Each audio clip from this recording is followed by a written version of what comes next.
Hey folks, right, that seems to be working. Okay, cool. Sorry for the late start. I was on a call talking to my sister, and I am done with that now.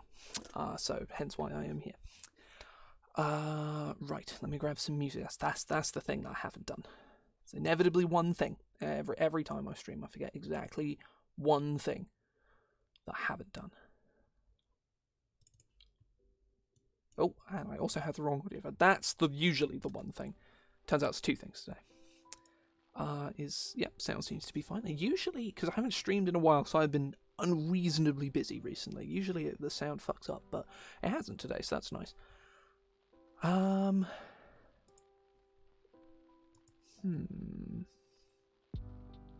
gonna, because I'm gonna search something real quick.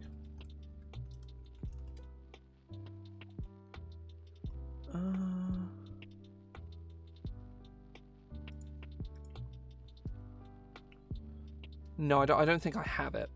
Oh, hang on, I might be able to find it. Because there is some art for this subclass, because it's going to be in a book that's hopefully going to come out later this year, maybe early next year, depending on when things get finished.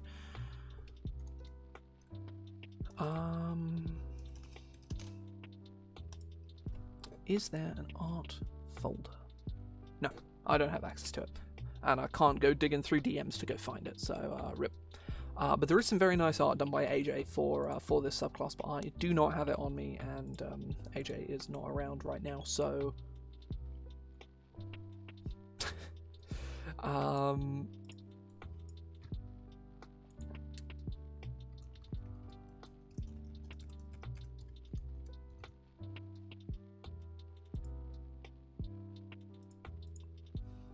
Right. Now, probably going to get started now. The Puppeteer is a subclass I'm designing for Drizzt Travelogue of Everything 2. The first of the Travelogues came out in, I believe, June of this year. Did very, very well on the Guild. It was a really fantastic book. A lot of stuff, some good creators are in there. Drizzt Travelogue 2 is a much smaller team. We decided just to downsize just for the sake of the royalties of the people involved. There's now a much smaller team, especially in the subclass design category or department. For instance, for the first book, I think there was about 6 or 7 different people making the subclasses. Whereas in this book, there are 4 people making the subclasses, and one of them is only doing it. Oh, God, in my throat. One of them is only doing a couple. It's myself. I'm doing, I think, 7 of the subclasses. Joe has also done 7, and Lucas, the lead on the book, I think has done 13. I think he's done 1 for each of the 13 or 14. I think 1 for each of the classes that's in the book.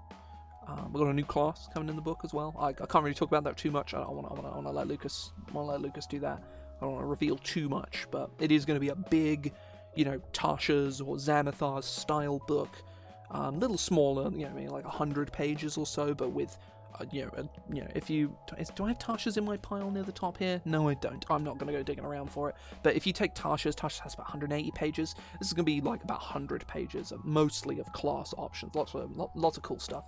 The Puppeteer is the last of my classes to design for this book, and it's something I've actually taken a crack at a while ago, but I hit like this really big roadblock, and I couldn't really get past it. I just really wasn't happy with where I was going. I got the first level feature down pat. We've got this, the Puppeteer spells, all of these spells I was pretty happy with. There are some bad spells here, mind you, like Faithful Hound is bad. I did consider putting Compulsion in here, but it's also a bad spell.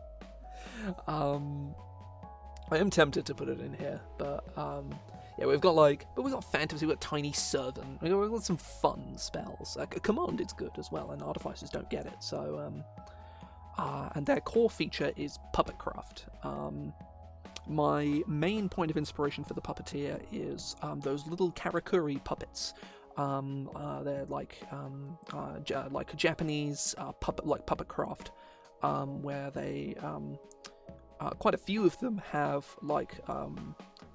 very complex, given that I think most of them were made of wood and fabrics, like mechanical instruments, or not instruments, like gear systems inside of them that allowed them to kind of move in the way that You know, like little kids have those like pushable ducks where like the legs go and the duck walks.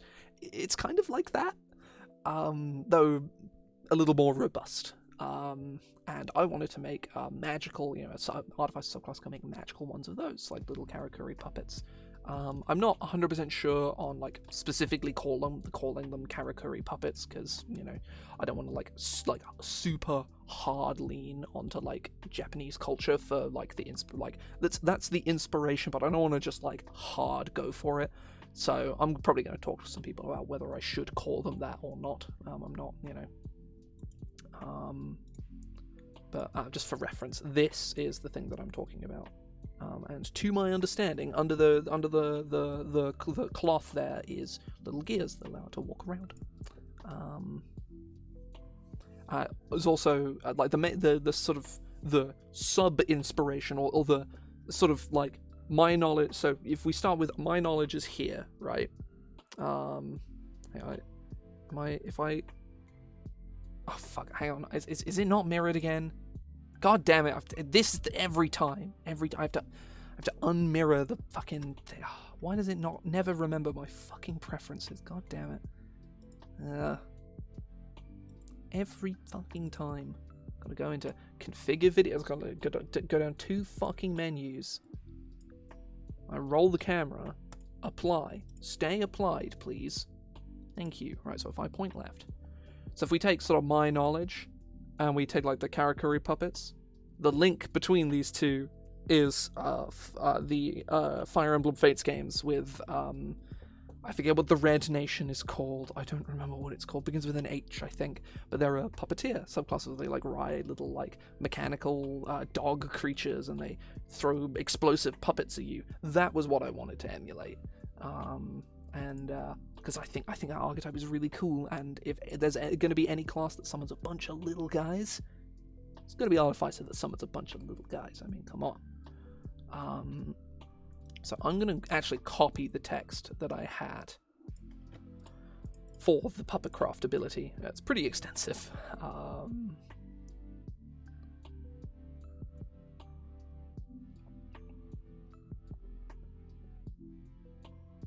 So, also at first level, you can imbue a spark of magic and life into simple wooden puppets, creating a tiny cavalcade of minions to serve at your side. As a bonus action, you toss a wooden doll into an unoccupied space that you can see within 20 feet of you and imbue it with a spark of life. The doll animates as a Karakuri. The Karakuri is friendly to you and your companions and obeys your commands. See the creature stat blocks in the Karakuri stat block.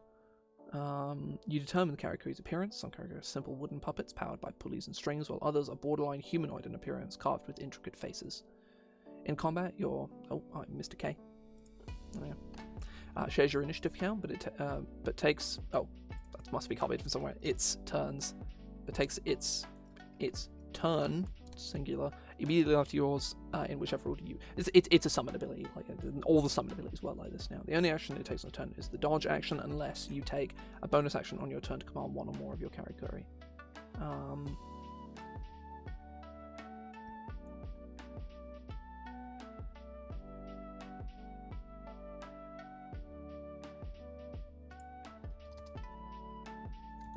As part of your bonus action to use this feature, it remains for 1 hour until it's reduced to 0 points or until you die, upon which it collapses into a harmless wooden puppet. You use this feature a number of times equal to your proficiency bonus, regaining expended uses when you finish a long rest. You can only have a limited amount of Karakuri active at a time, up to 1 plus half your proficiency bonus, so attempting to create more results in the oldest immediately dropping to 0 hit points. So, yeah, you start with... You can have 2 Karakuri active at a time, but later on, when you actually have like quite a few uses, but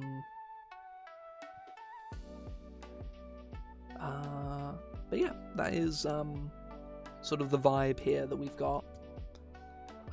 So the Karakuri stat block itself is relatively simple. So I'm going to mark that out here. Oh fuck, I can't. So it is a tiny construct. It is unaligned. Oh.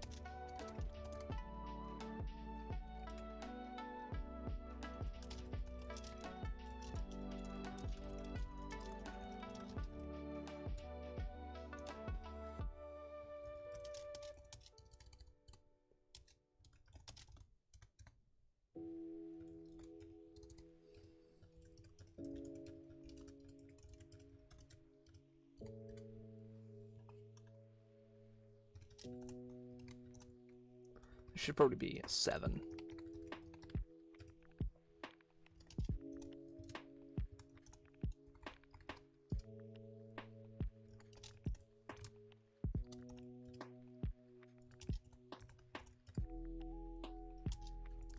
They're not very smart. they're just little guys.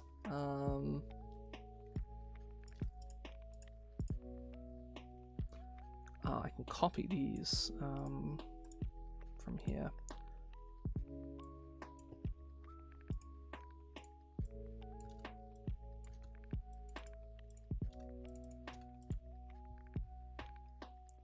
So yeah, can't be blinded, charmed, deafened, exhausted, frightened, paralyzed, petrified, or poisoned.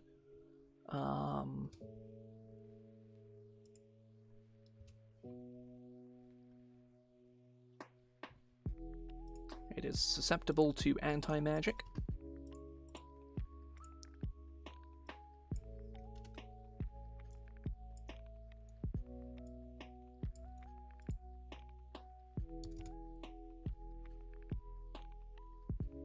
It has constructed nature.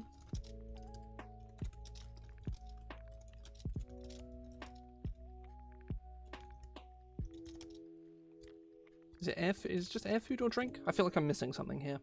Let me go check Golem.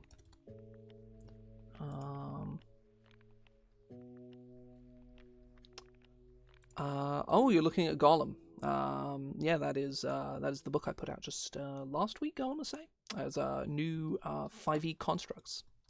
It's not what I'm working on at the moment, but little nonsense advertisement. You know how it is.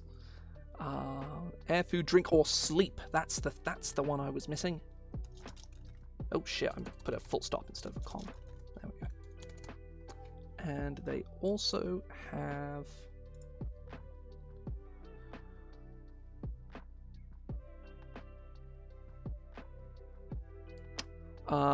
It is a book specifically about constructs. No. However, there is a particularly large construct. Think the hand-eye bosses from games like Zelda or Mario, where there's one in every game for no reason at all. There's one of those, like a huge head, giant hands. It's like the head and hands are separate creatures. It's a whole thing. It's great. That was like probably my most innovative piece of design from that entire book. I'm really happy with that. It's called a Tutelary Titan.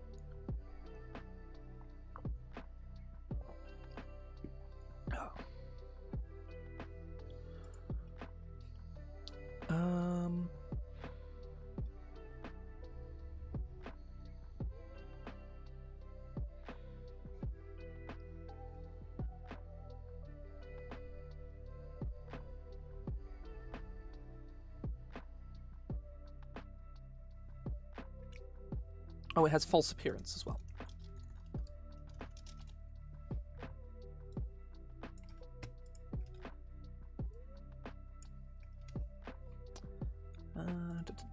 Now you can grab a preview of the book. Hang on, I can snag a link to it. He says. I will endeavor to fetch one.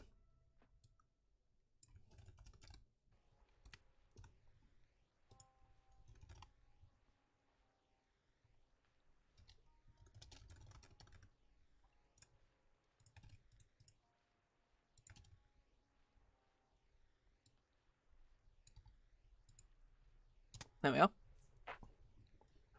That should work. Let me actually test the link. Probably should have done that. Yes, it works.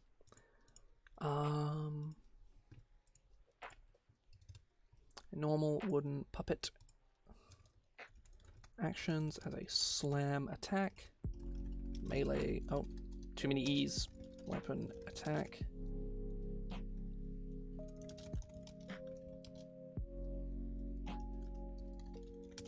Spell attack. Is it your spell attack bonus or spell attack modifier? I can never remember. Let's check the Wildfire Spirit. That'll have an answer. Your spell attack modifier. I was right to begin with.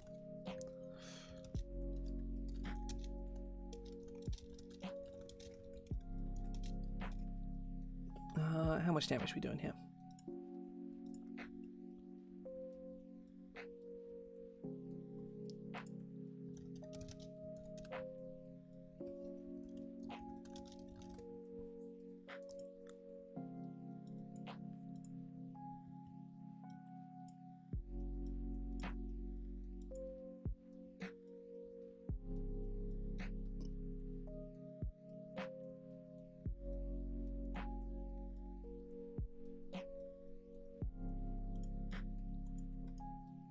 I actually need to go and check this. What the text, how the text on this works. Let's go look at Tasha's.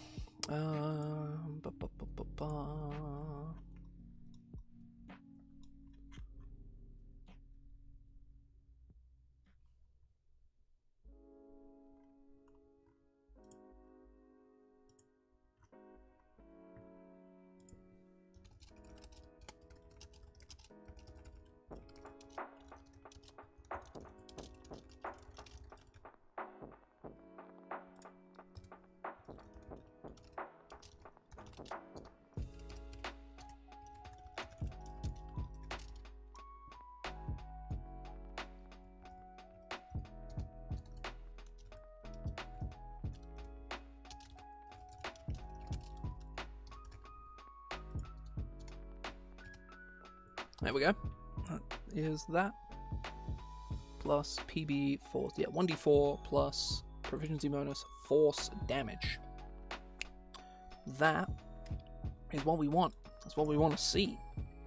So the idea with the Karakuri is you are supposed to be able to throw them out. They're kind of disposable. Unlike something like a wildfire spirit, which you kind of want to keep alive, the Karakuri are something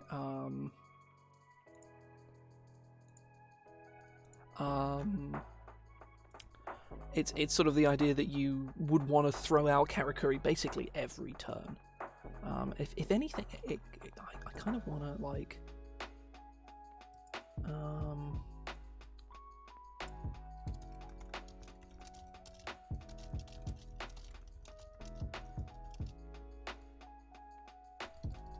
can't.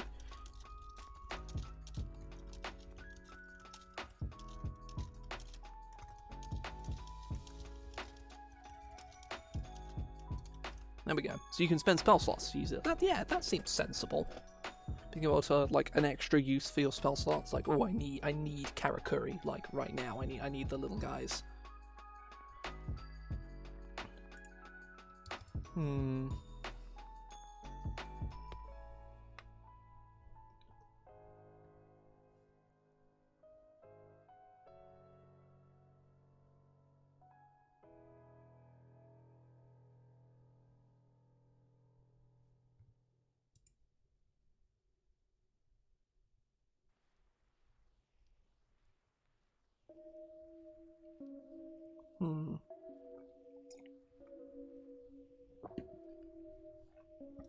So this is basically as far as I got with the original Karakuri. So the other ideas that I had, I kind of wasn't really happy with. I had a 5th level feature in mind for the Karakuri, where you would know Karakuri devices, where each time you summoned one, you could give it one of the devices. But I wasn't really sure about it was mostly because you need a substantive amount of options, and I really wasn't happy with the ones that I had. There was one that gave the Karakuri a ranged attack that is actually like quite strong, but it has limited ammunition. It also has the ability to explode.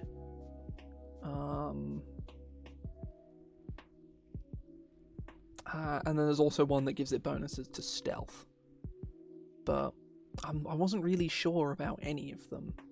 Well, I'd say the self-destruct is definitely one of the things I want you to be able to do. But more so than anything, I just wasn't sure about coming up with a minimum of 7 of these abilities when I was kind of struggling to come up with 3. I feel like more than anything there needs to be 3 archetypes of Karakuri that you can summon that all do different things. Yeah, maybe that's the way to go. Yeah.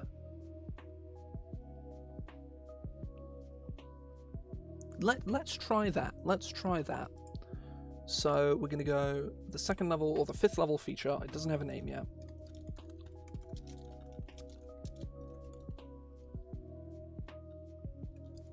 Starting at 5th level, flavor text. Whenever you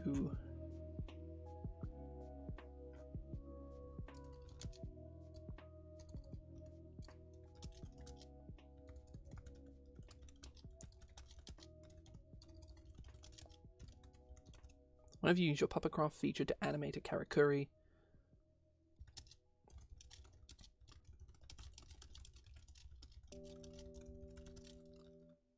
you choose for it to gain one of the following benefits. One other thing I want to do is I want to plan out what levels of abilities I need. I need 9th and 15th. So this might actually be simpler than I thought. If this design goes well, this might be simpler than I thought. Choose for it to gain one of the following benefits.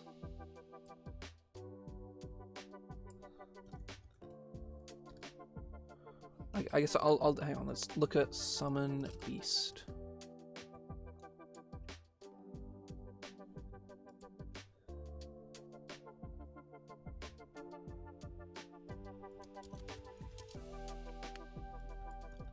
Assassin.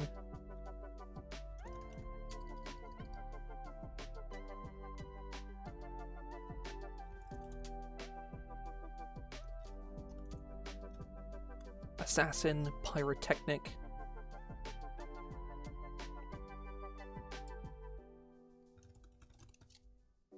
Archer, Assassin,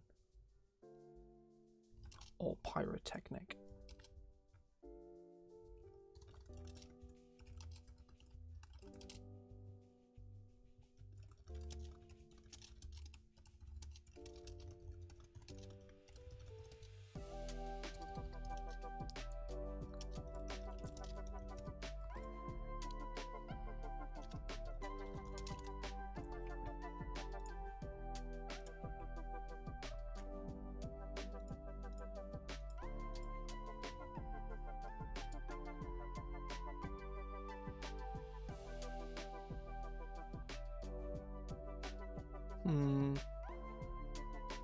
Let me go look at how like Armorer is laid out, because Armorer has like a thing like this where you choose a type and then each type does several different things. Let's see how Armorer is laid out.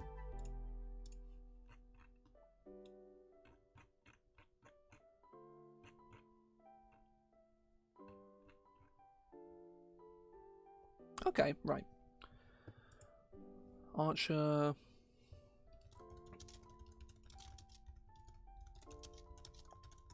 For ranged offense. Oh, that's one thing. I need to change the language here to English US. Because US book and all that. So, ignore all on the Karakuri. Arranged.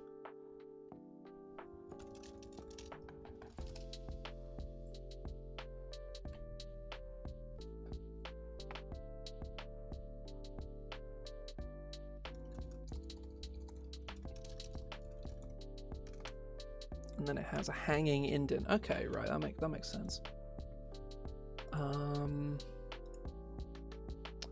Let me look at manticores.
It's filled with a number of pieces of ammunition equal to twice your proficiency bonus.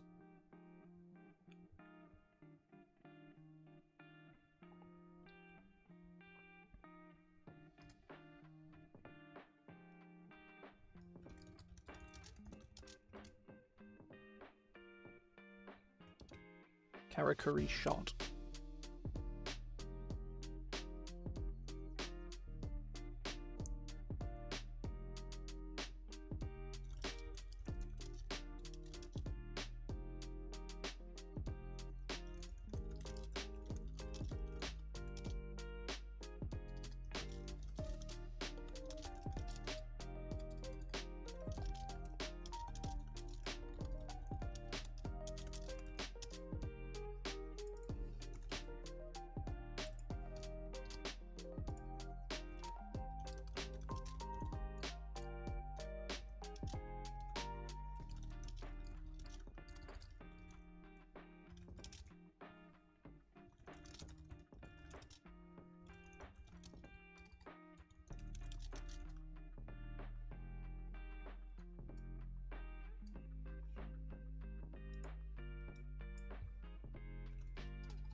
Spell attack one for the hit. What's the range it has?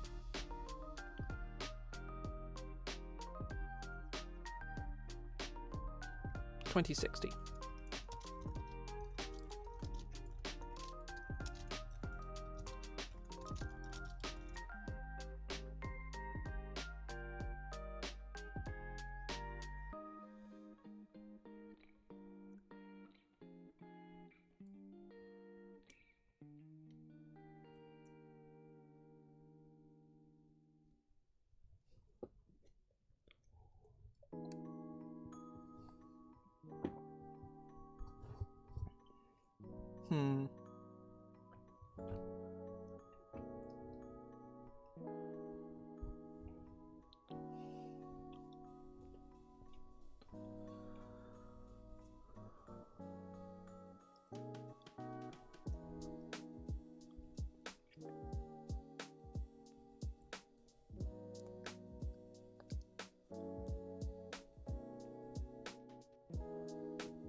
Pretty good, pretty good. Currently working on the Puppeteer Artificer. I had a decent bit going into it, so I'm sort of picking up where I left off a fair whiles ago.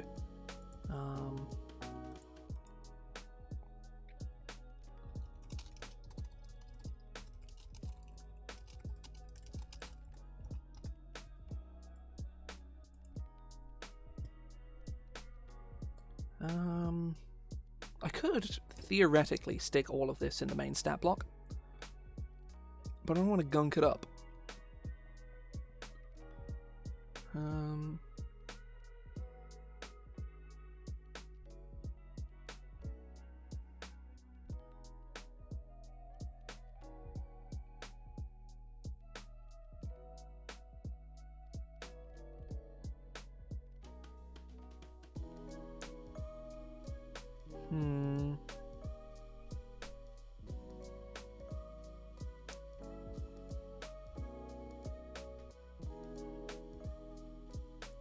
Yeah, the think Fire Emblem Fates, the Puppeteers from that.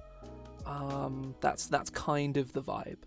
The main thought is that you think of, or I guess the Wildfire Spirit, except you summon lots of Wildfire Spirits, and they're all much weaker. Is also part of the idea.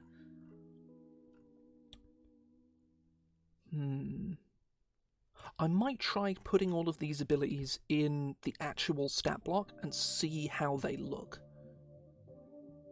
Because I'm not 100% on it, but I think it could look okay. Let me look at like some of the summon spells and see how much space they actually take. Like the Elemental Spirit, for instance. Or like the Fiendish. The Fiendish Spirit takes up a decent amount of space, but...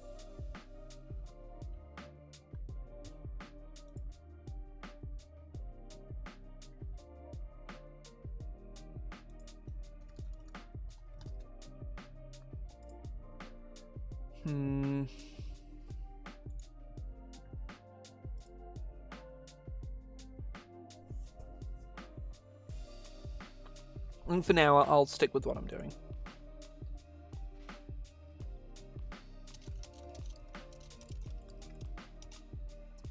Yeah, they're in this, for this you specifically summon a whole bunch of expendable little guys, which is is a whole other archetype that I absolutely love. If the target is a creature,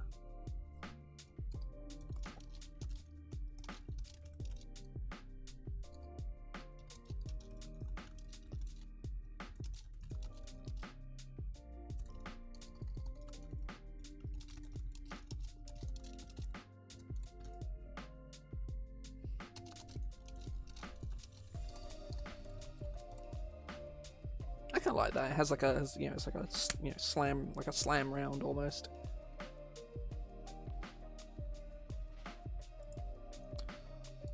Or it's either pushed 5 feet away from the Karakuri.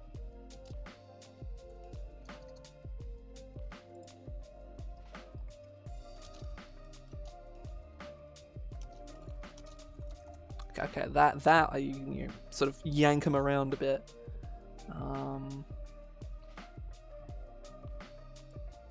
You know what? No save on this. Fuck it.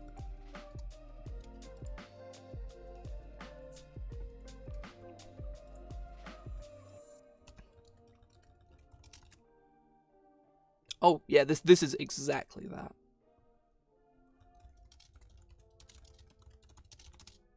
You customize the Karakuri for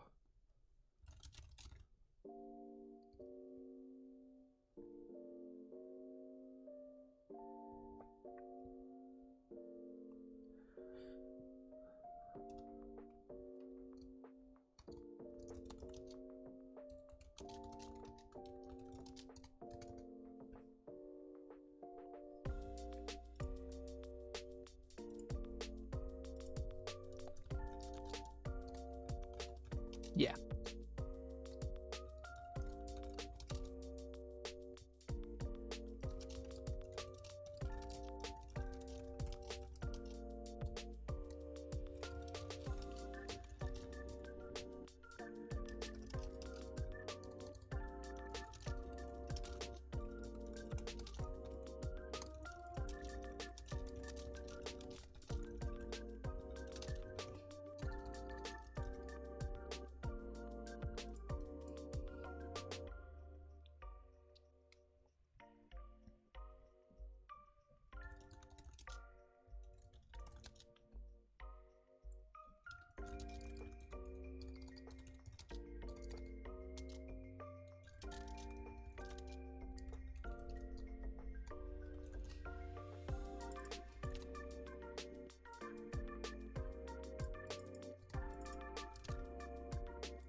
Spell attack modifier to hit, reach 5 feet, 1 target, hit.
Opportunistic attack.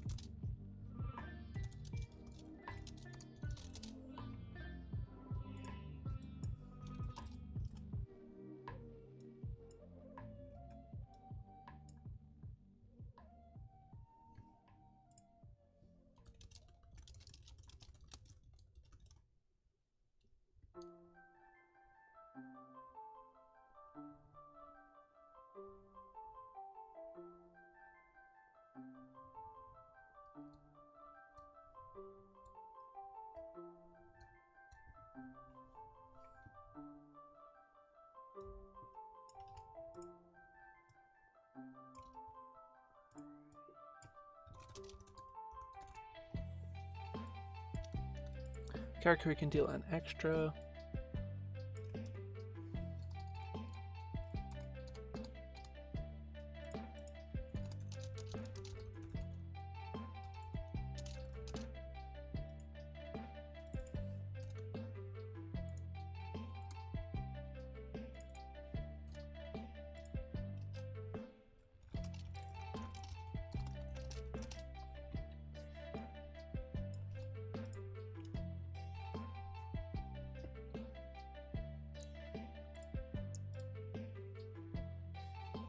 Sure thing. Yeah, no problem.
Um,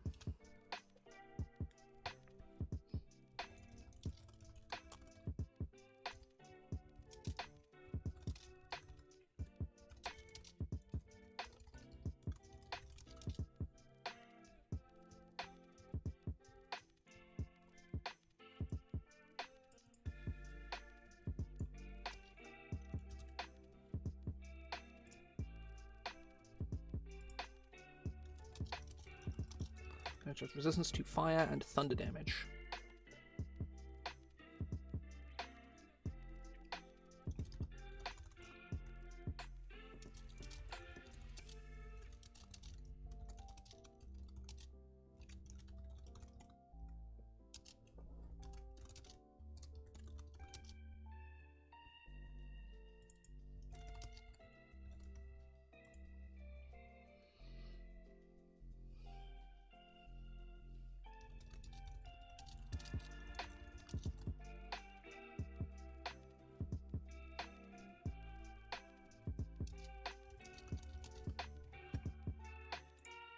I need to go look for a cone spell. Cone of Cold. Let's go for that.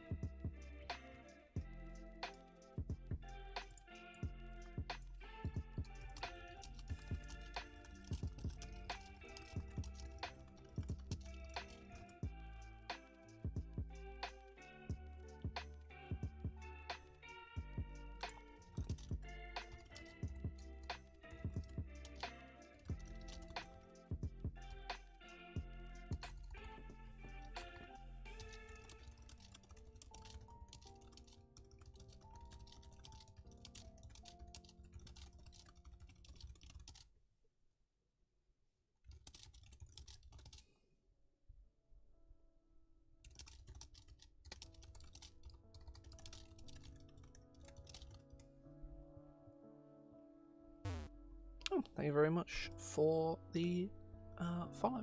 Much appreciated. Let's make it.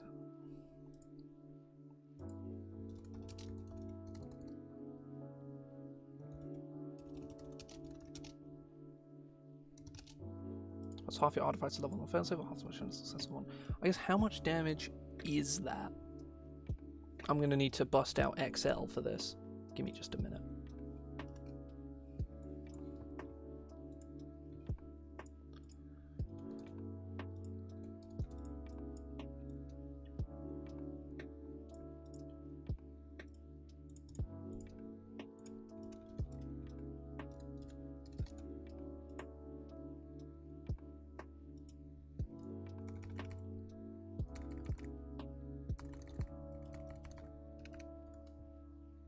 Oh, you get this at 5th, so I can just kind of ignore everything before that.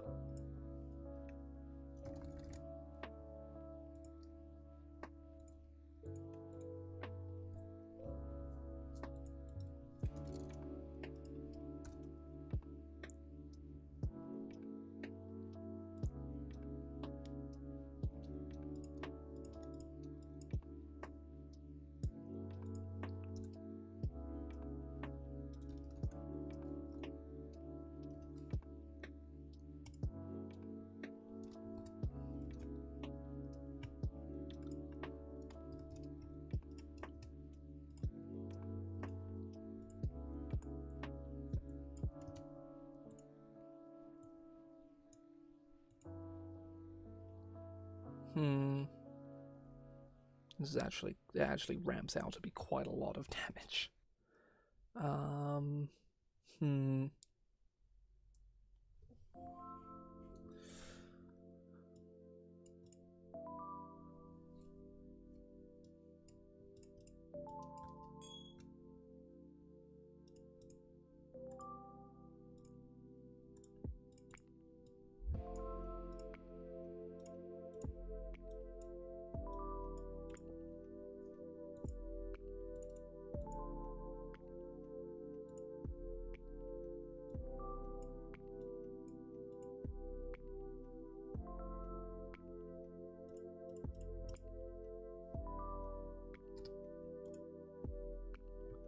So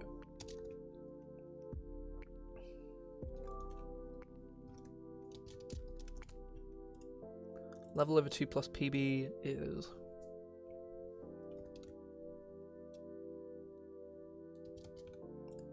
let's try proficiency bonus times 2.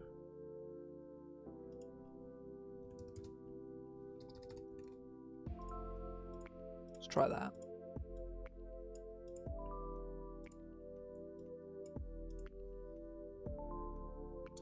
Ramps up slower. Does ramp more sort of sensibly. 6, 8, 10, and then 12. Yeah, honest. Because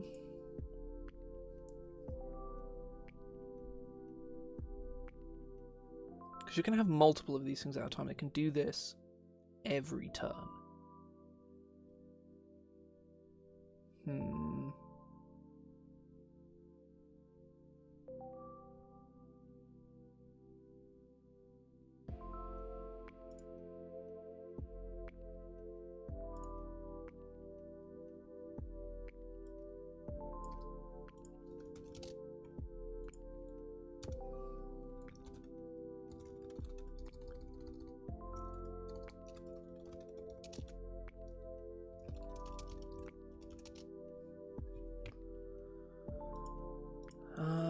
When the curry.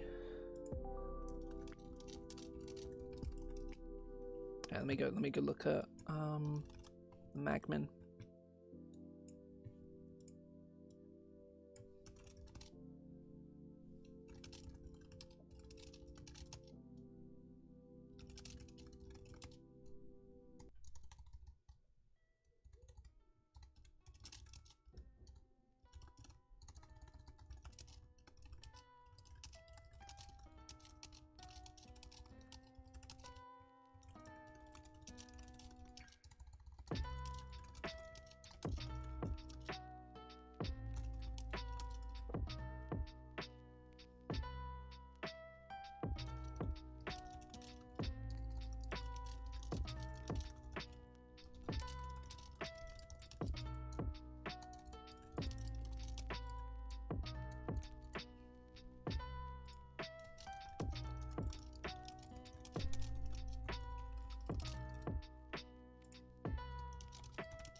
Additionally, the Karakuri can use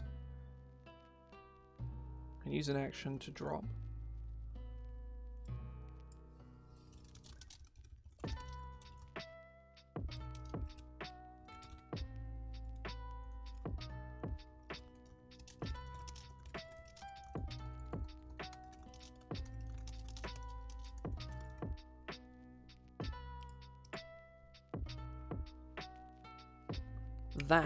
That I think is what we want. Yeah. I'm quite happy with this. I think the flamethrower is very strong. But I don't think it's like a problem. It's very, very good at dealing with big crowds of dudes though. It's only 6 damage, but it's 6 damage in an AoE, and you can have multiple of these things at a time. You can have like 6 or 7 of these little guys. Oh, well, I say 6 or 7. You can have at this level. You can have 2 of them. So I guess it's like 12 damage if you summon 2. I'm gonna call this Tricky Tinkering.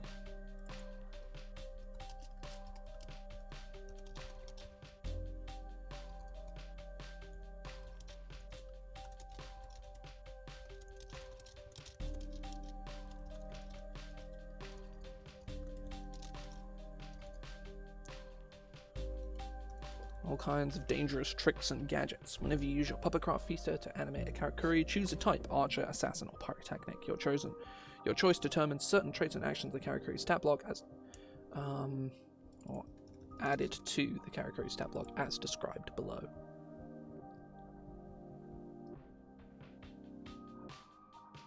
I might trial in my own time a version of this where it's just all in the stat block, but I think it will just be too complex, really.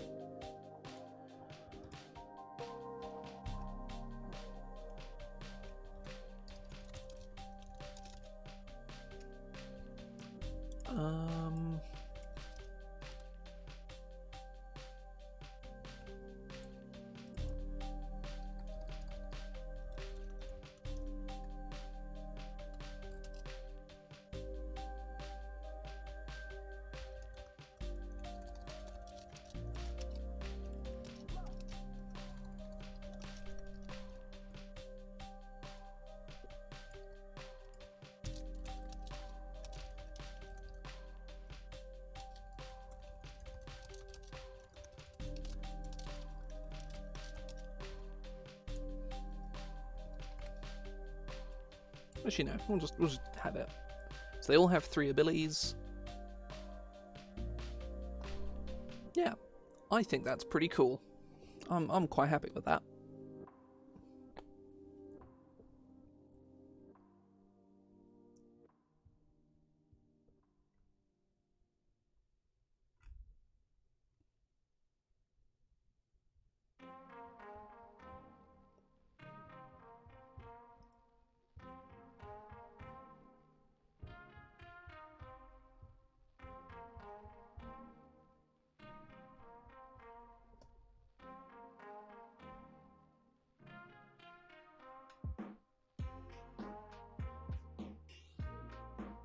Yeah, I think the flamethrower is definitely going to need tuning in some capacity.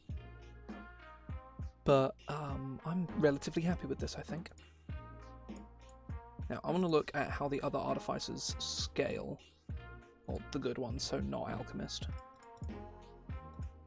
What do they get at 9th?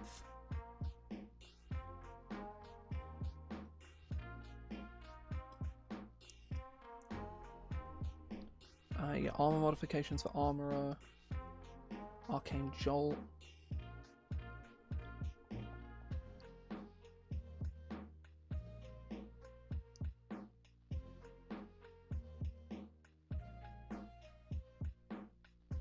Use that healing ability, explosive cannon. Cannon does more damage.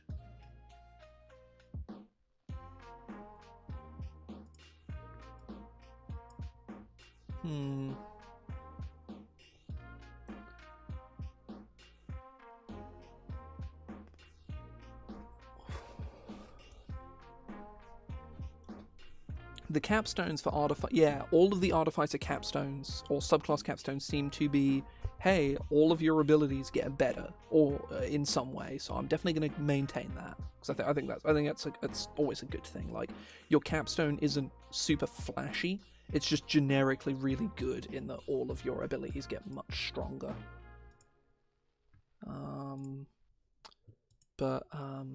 Yeah, I might take a break here and grab food, and then sort of brainstorm what I want to do for 9th level whilst I'm doing that, because I think probably the best that, like, I think that a lot of the Artificers generally get at 5th, but some get them at 9th instead, is they get a new ability that does something distinctly different.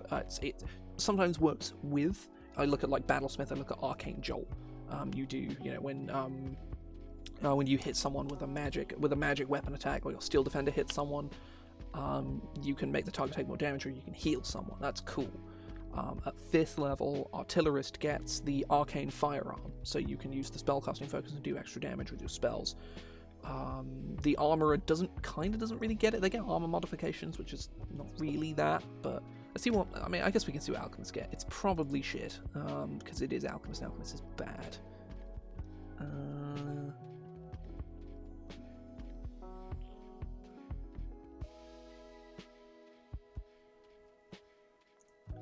Alchemical Savant, they gain bonus damage or healing on a spell, and at 9th they can cast Lesser Restoration multiple times, and when someone drinks their elixir they gain temp.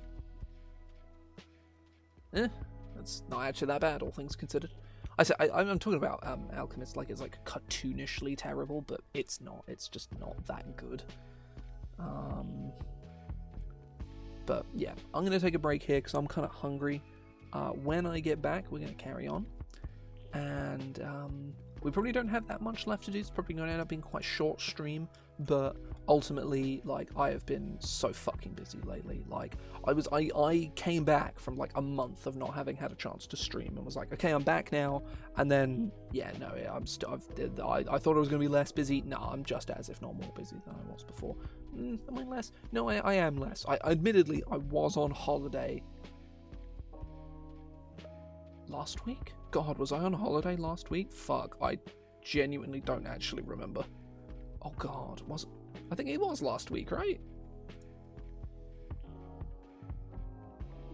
Yes, yeah, it was actually last week. I've just had a really long couple of weeks. I was on holiday from Monday through to Thursday, and I was home and I had a shit ton to do in that time. Because I had a game to run on the Friday and the Saturday, I think. And then, no, not on the Friday, it was this Wednesday, just gone. I had a game to run on the Saturday, I was out all day Sunday, and then on Monday and Tuesday I was out again in another city. And I got back Tuesday evening, and Tuesday evening I also had a game. I had a game last night as well, and I had a game on Wednesday. I have a game tomorrow. I'm running all of these, by the way. This is a whole thing. Tonight is a night where I'm not gonna do much. I say that, I have more games to prepare, so never mind. That's. I'm gonna go get food now. I'm gonna take my break. I'll be back in about 10 to 15 minutes, give or take. And yeah, when I get back, we will carry on, probably finish this up, and then I will probably talk a bit about what I want to do next on stream.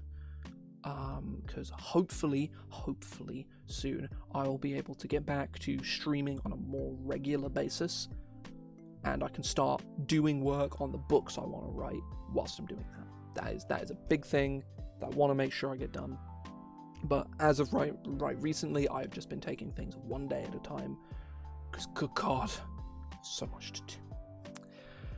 Either way, I will be back very shortly. If you've got to head off here, that's totally fine. If not, I will be back in about 10 to 15 minutes. See you shortly.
Okay, I'm back.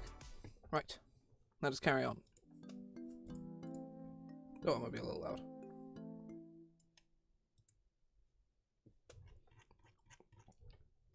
Level 9. I feel like, given that we are playing as a puppeteer, we need some kind of ability that allows us to puppet other people.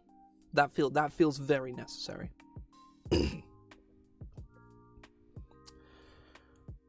There is a UA spell that never made it to print, and I really fucking like that spell. I'm gonna introduce people at home to this spell from Unearthed Arcana. This is an Unearthed Arcana from...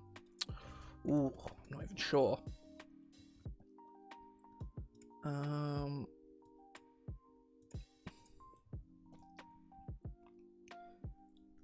The starter spells UA. God, when is that from? That's got to be like 2019. No, this is pre-Xanathar's. This is pre-Xani's. 2017. It is called Puppet, and it never made it to print. There are quite a few spells in the starter spells UA. Most of them made it into Xanathar's. Some of them didn't, and a lot for good reason, to be perfectly honest with you.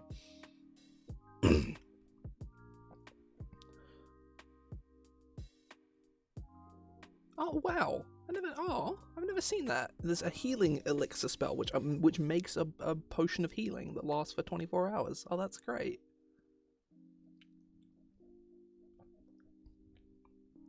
Oh.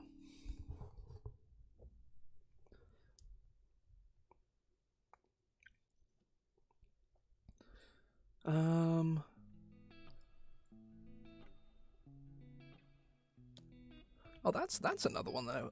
Unearthly Chorus. What is that?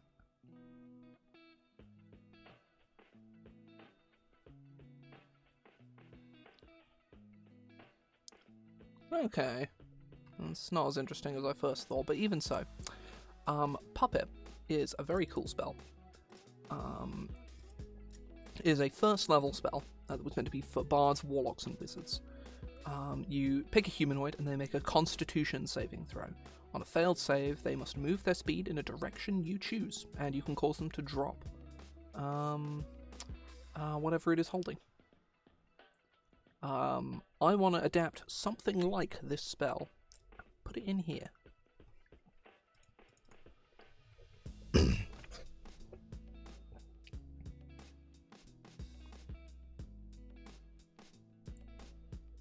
It's pretty cool. It's pretty cool.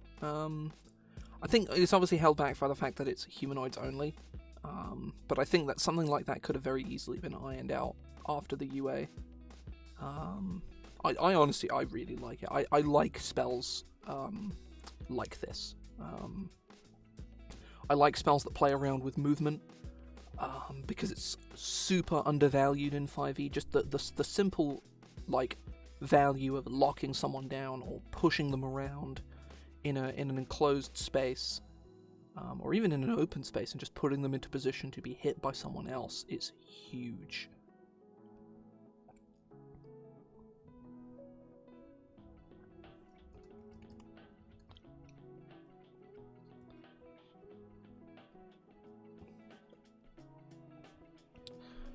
Most UA spells are pretty rock solid, to be perfectly honest. There's always, like little things that they miss, but generally speaking, the vast majority of UA in 5e is pretty good.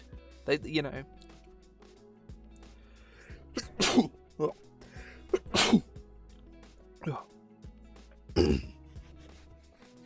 No. Yeah, the vast majority of UA spells are, or just UA content in general, is usually very good.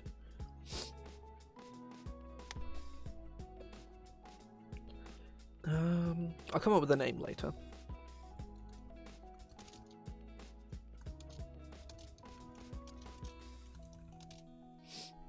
At 9th level, you can magically...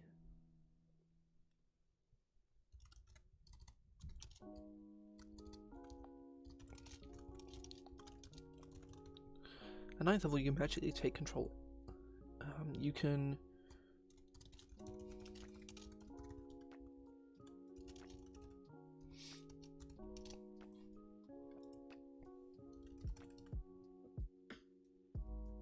I feel like I know what this is.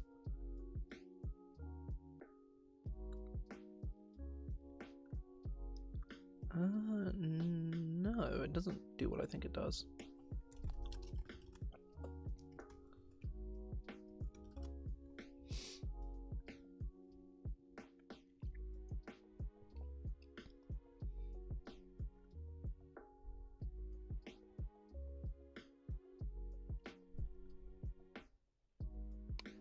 Yeah, I don't know how Conquest Paladin helps you. Helps you there. So I thought Conquest gave you, made them come to you, but it doesn't. Oh, the aura of Conquest, right? Okay. That makes sense.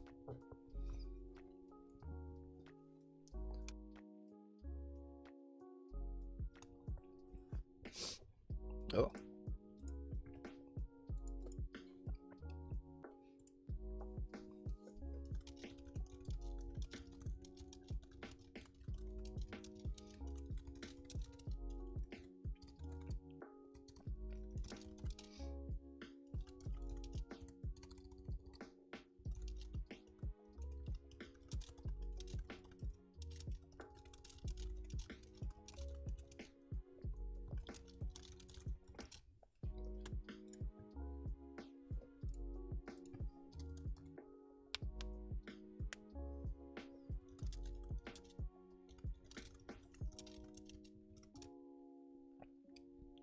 Yeah. Just attack, not even melee attack. See, I knew about the undead thing, but I didn't know about the Conquest Paladin's aura.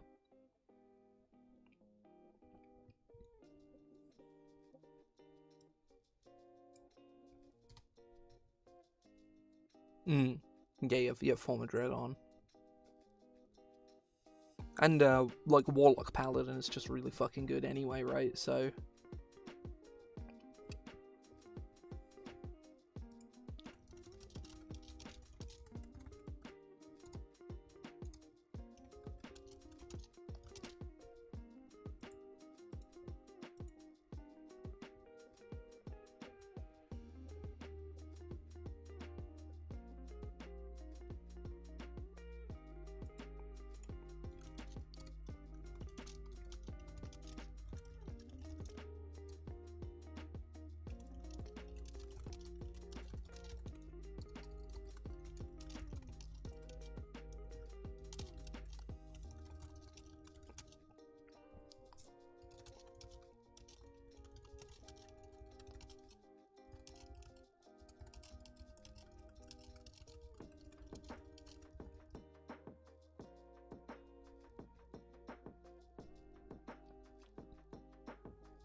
Marionette Master.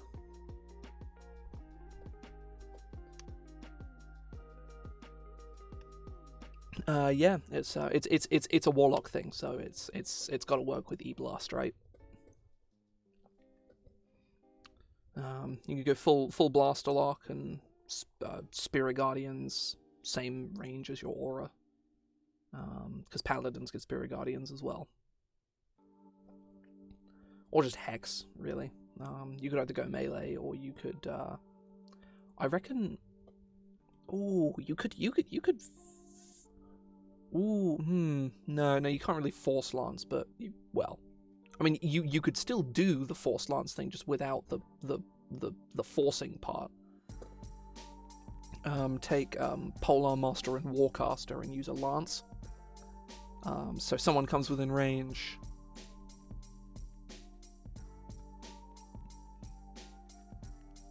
Oh, it's on your turn. You frighten them. Ah, okay, right.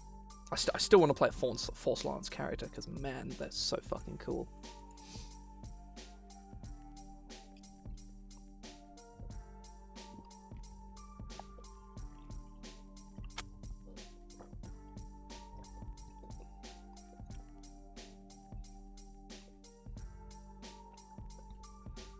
Oh, I clear my throat. Fuck. Ugh. At speed in a direction you choose.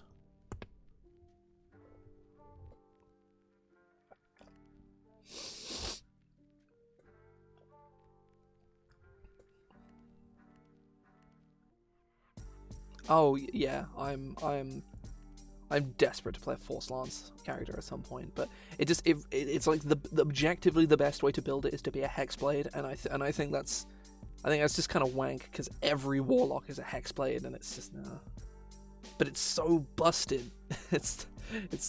I think the main thing that sort of pushes me away from building Force Lance is that Force Lance just completely dunks on bosses in like the lamest way possible, because there's nothing a boss creature can do to bypass a Force Lance character that doesn't just involve like, I cannot be moved against my will, which equally sucks because it invalidates most of your investment. I say that you still get a second turn, but you know, it's just a bit, you know. That's the only thing that really sort of pushes me away from building a Force Lance character. And if I built it, I would want to build pure Warlock. I'm not really a fan of like multi-class dipping, especially when you're only dipping for like a couple levels. Because sure thing. Most of the way done at the moment. The original Puppetcraft ability remains largely unchanged. I managed to settle on a 5th level feature that was similar to what I had, but is distinctly different. Works a bit more like the armorer's armor types. I have a 9th level feature which does something different. I think the main thing is all the Force Lance stuff does not combo with the ability to like the frighten stuff, just because because the undead thing is the frighten is only on your turn, so it wouldn't work quite as well. You wouldn't be able to proc frighten as efficiently. I'm now looking to do a 15th level feature, and I think I know what it's probably going to be. Or well, I know what the theme is going to be. It's probably taking all of these abilities and making them slightly better.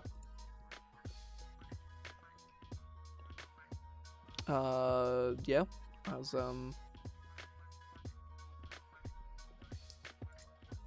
you're still summoning lots of little guys, which is the most important part. I think by the end you can have 4 of them active at once, which is pretty strong when you give all of them flamethrowers.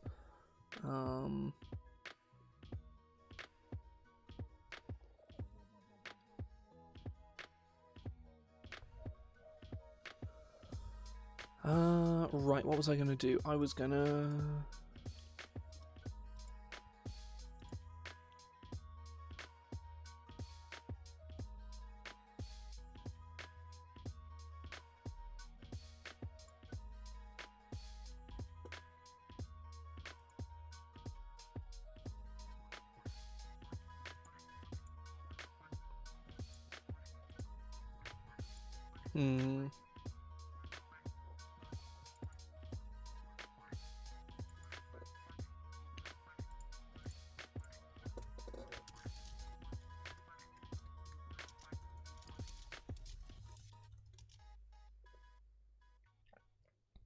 By the time you reach 15th level...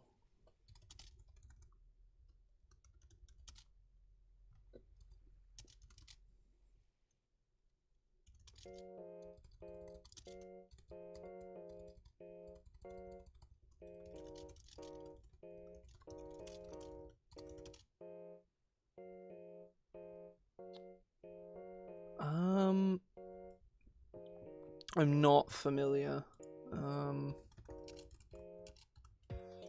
Let me Google this.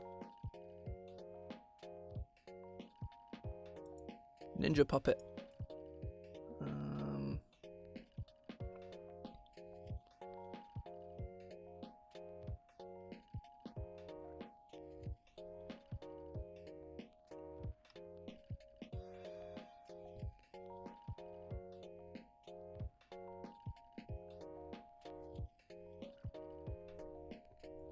If anything, Colt, you probably want Polomaster Sentinel as opposed to the Force Lance build for that.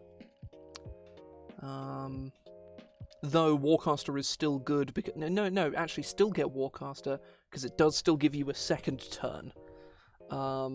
Like just Eldritch Blast with Warcaster is very good.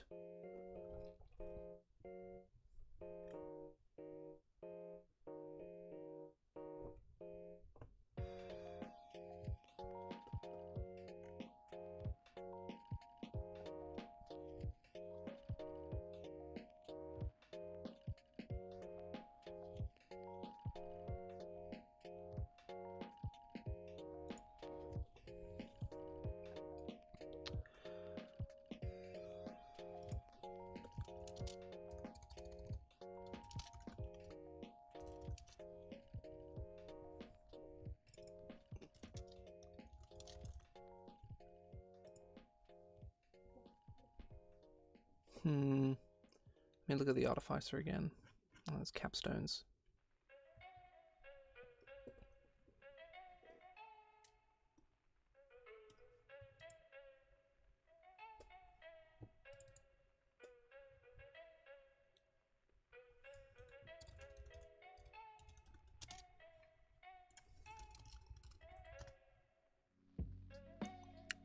I think it's one of those things where when you really try and look into Warcaster, it is crazy.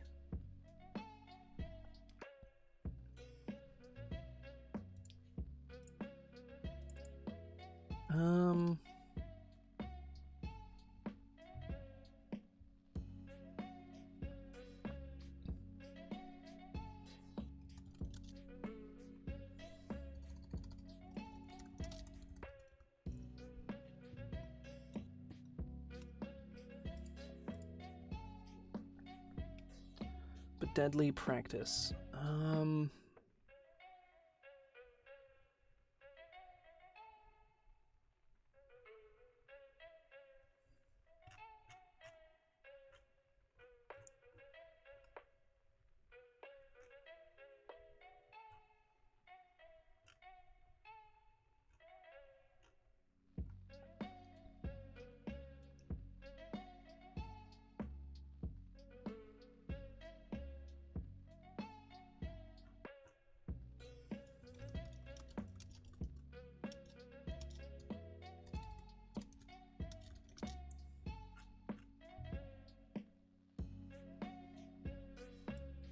Oh, this could be interesting.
Actually, nah.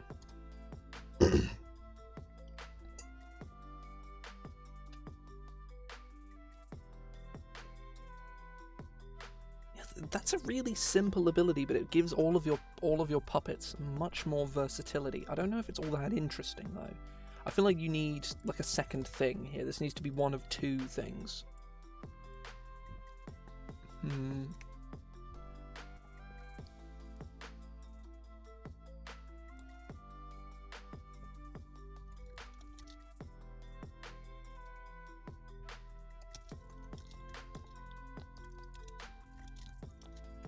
Whenever a creature makes an attack roll against you,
or if either yours.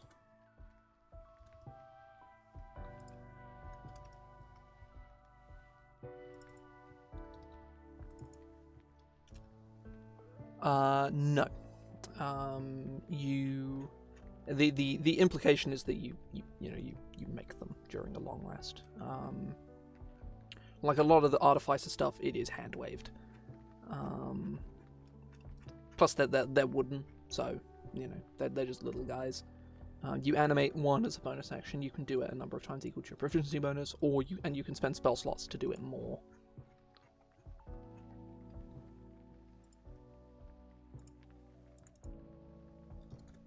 You or your Karakuri speed. Whenever a creature makes an attack roll against you, if one of your Karakuri is within 5 feet of you, you may have that Karakuri switch use its reaction to switch places with you, becoming the target of the attack. You can't use this trait if you're incapacitated or if either you or the Karakuri speed is 0.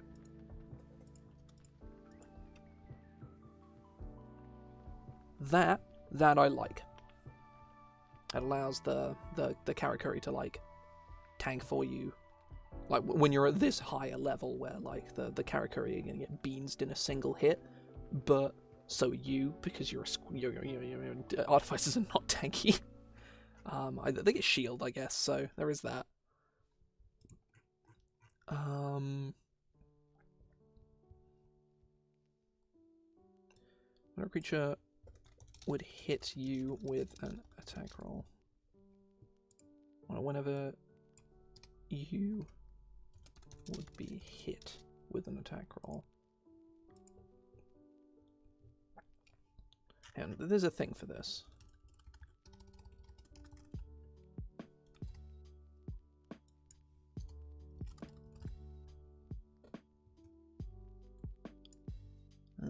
Nope, never mind. No, there isn't. Well. Oh, hang on. Maybe the shield. No, the steel. No, shield guardian. That's the thing I'm looking for.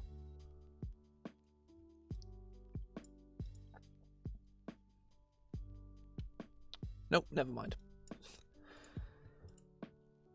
This I like. I'm very happy with this. I think this is cool. I need flavor text, so let me just do that. Need some flavor text in there. But otherwise, I would say this is done. Obviously, I'll need some people to take a look through this, but otherwise, I'm very happy with this. I am probably going to leave this here.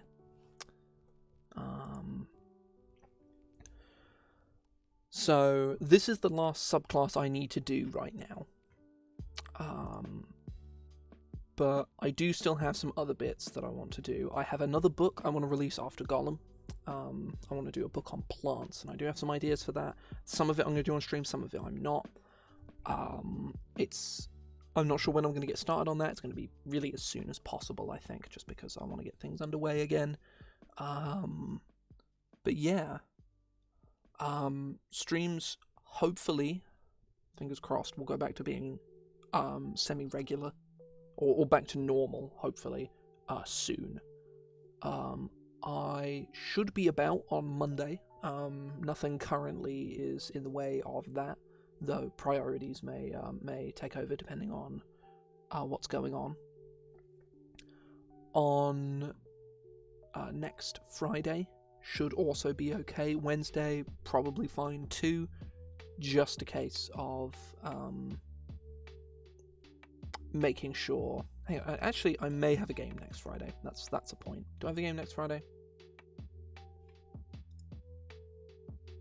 I do, so there probably won't be a stream next Friday. But if I have the time, gonna be real, very good chance I won't. But if I have the time, I will endeavour to do another stream. I do not know what I'm going to do on Monday. I might start working on the plant book. The plant book is called Flower, by the way. I have not yet made a decision on that though. I have a list of monsters, mostly conversions from older editions, because the main problem with plants in 5e is not that the plants are shit. That is definitely a problem for some of them, but it's more that there's just basically fuck all of them. Like there's almost none of them, and I think that fucking sucks. But yeah, that is. I do have some classes I want to eventually work on. Obviously, it's been a few months at this point since we finished Astromancer. It's yet to be tested in my home game, but there's still time. People might decide to pick it up and play it. I've got a few new games starting relatively soon, and I'll have more starting probably come the new year. But yeah, I think with the way things are progressing at the moment, I still have plenty of content to be able to sort of, just to stream. Lots of work stuff, mostly designing books and monsters is quite good fun to do on stream. It's quite good fun. And I'm hoping to get back to doing things quite regularly again. If I can be in a position where I can stream for a couple hours, like working on stuff like 2 or 3 times a week, then I know that things are going pretty alright, Scarlet and Violet comes out next month. If I can, I'm going to stream it, but I have a sneaking suspicion I'm not going to have time, and I don't want to I had a great time streaming Arceus when that came out. That was fantastic. It was a great thing to experience for the first time on stream. But I think Scarlet and Violet, based on the time and how much time I'm going to have to really consider whether I want to stream it or not. Because the benefits of me streaming it is new viewers, but I didn't really get that many for Arceus, and if people come here for Pokemon, that's not really what I do for the most part. I do this. Pokemon is something I do because I like to do it. So I may... There is a strong possibility I will not stream a first playthrough of Scarlet and Violet, just so I don't... I had serious plans to play through all the Bayonetta games before Bayonetta 3 came out, and I don't have time. I've been playing Bayonetta 3. It's fucking great. I've really been enjoying it. I was really skeptical when I first started it. I really didn't like the opening few levels. I thought they were a bit shit. But I've really warmed to it now that I'm sort of about halfway through, and I'm very much enjoying it. Viola fucking sucks. I hate her, but the rest of the game is really good. So, and it's the Bayonetta way to have multiple levels in the game that are actively the worst thing in the world. So it's in keeping. But yeah, all things going well, I will be able to get some bits and pieces done for going forward, doing work on Flower, the plant book. I've got plenty of monsters I want to do for that, both new and old. And yeah, I have classes, new and sort of reworking some of my home stuff. I have one class in my home game that I want to take a second pass at and like go through and maybe clean it up a little. I'm not sure if it's going to warrant doing it on stream, because it's really going to depend on like me sitting down and making active thought about it. Like, I've reworked Rogue pretty recently, and I didn't do it on stream at all because I wasn't really sure exactly how I was going to go about doing it, and ended up not being that crazy of a... Well, it was a pretty significant change, but yeah, I think I'm probably going to make a decision pretty close to the time, and I will stream Scarlet and Violet. It's just a case that I won't necessarily stream it on release. I 100% am going to stream Scarlet and Violet at some point. I just don't want to have to dedicate several full like afternoons that I definitely do not have right now to play this new game, when I could conserve my playtime over the course of a couple of weeks and play it in my free time that I tend to have in the evenings, or like, you know, very late on in the evening when I wouldn't want to stream. But yeah, I'm definitely going to stream it, but the likelihood of me streaming it on release day in the way I did Arceus, where I streamed it for like 3 days straight for like 6-7 hours, I'm almost certainly not going to do that. And I'm also not going to do weekly streams where I like want to play this new game but I can't because I am obligated to stream it. That sounds like wank.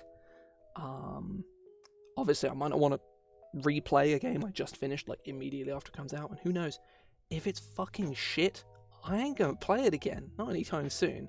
I'm very mixed feelings on Scarlet and Violet at the moment. No, I like a lot of the new Pokemon, a lot of the ideas in the game sound really good on paper, but there's a lot of Pokemon games that sound really good on paper and they're shit. So like Sword and Shield, amazing on paper, they're fucking terrible. But yeah, it's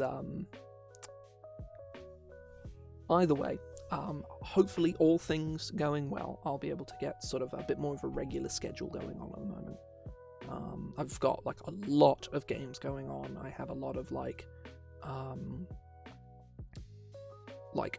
there's no real way to like describe it in a way that makes it sound bad, because it's all good stuff. Like I spend days, I go out with family, I go and travel like intercity to go see my girlfriend. Like that's that you know, and I will, you know, physically leave town for you know, like a day or two, which is, you know, that's a pretty big change. It's good stuff, but it is a lot of time, and it's going to take an adjustment period, you know. But you know, I will adapt. It'll just take a while. But yeah, I'm gonna head off here. I'm gonna go start uploading the VOD into schedule for tomorrow probably. So I have that to do, and fuck, what else do I need to do today? Probably something, right? I probably have something to do. I definitely have something to do. I just do not remember for the life of me what it is.